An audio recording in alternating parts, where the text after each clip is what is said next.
Hello there, my name is Rut Guðnadóttir. I am the author of this book right here, Vampýrur, vesen og annað tilfallandi, or as you know it, Vampyrai kitos, bėdos. I hope I didn't completely butcher the pronunciation of your lovely Lithuanian translation of my book. I am here to answer a couple of questions you have sent me. So we will start with the big one. When did you discover your love of writing? This is a huge question for all writers, but thankfully for me, the answer is very simple. I have always been a writer or a storyteller of some kind. From just being a small child, I started scribbling something down just as soon as I could read or write.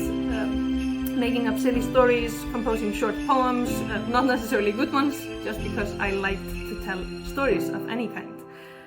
Deciding to take writing seriously as a profession came much later on in life, but the absolute joy of storytelling has always been with me. If anything, that innate spark is much harder to maintain as a writer than the professional side of writing. Because we start comparing ourselves to others and wondering if what we have to say is at all that interesting, instead of just simply getting lost in the fun of writing for the sake of writing. How did I get the idea to write this book?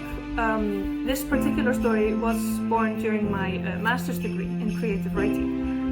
It was an exercise in character development where I came up with the rough outline of what turned out to be the three main characters of my story. And I couldn't stop, even after I handed in the assignments.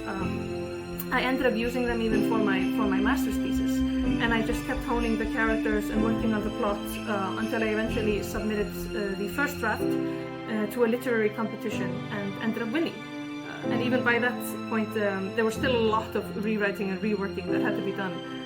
But a lot of those first few notes on the outline of those characters still live on in the published books.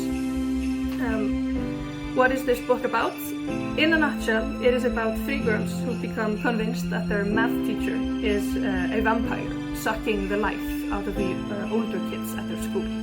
And they decide that they have to take matters into their own hands, with ensuing shenanigans and self-discovery, of course. So that is all I have for you for now. Thank you so much.